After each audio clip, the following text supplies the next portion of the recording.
அனைவருக்கும் வணக்கம். நான் ஸ்கூல் இன்னோவேஷன் டெவலப்மெண்ட் ப்ராஜெக்ட் போட்டியில் திறனிலை வளர்ச்சியும் சுற்றுச்சூழலும் என்ற தலைப்பின் கீழ் பங்காற்றுகிறேன். என் துணை தலைப்பு சுற்றுச்சூழல் பாதுகாப்பு ஆகும்.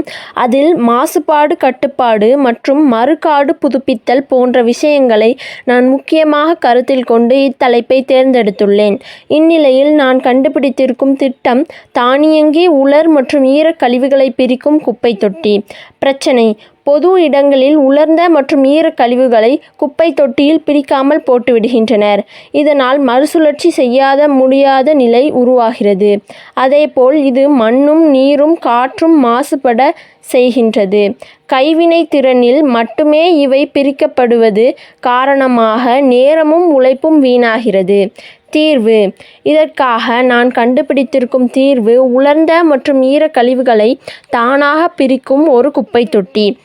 அதற்காக 2 அறைகளை கொண்ட ஒரு பெட்டியை உருவாக்க வேண்டும். அதில் கதவுகள் தானாக திறப்பதற்காக அல்ட்ராசோனிக் சென்சார் மற்றும் குப்பையின் தன்மையை அறிய மாய்ஸ்டர் சென்சார் பொருத்தப்பட வேண்டும். இதனால் குப்பையின் தன்மையை சென்சார் உணர்ந்து அது உலர்ந்ததா அல்லது ஈரமா என்பதை உணர்ந்து குப்பை தொட்டியில் போட்டுவிடுகின்றது. இதனால் மக்களுக்கு பயன்படுத்துவதும் சுலபமாகிறது, சுகாதாரம் குறையாது. நன்றி.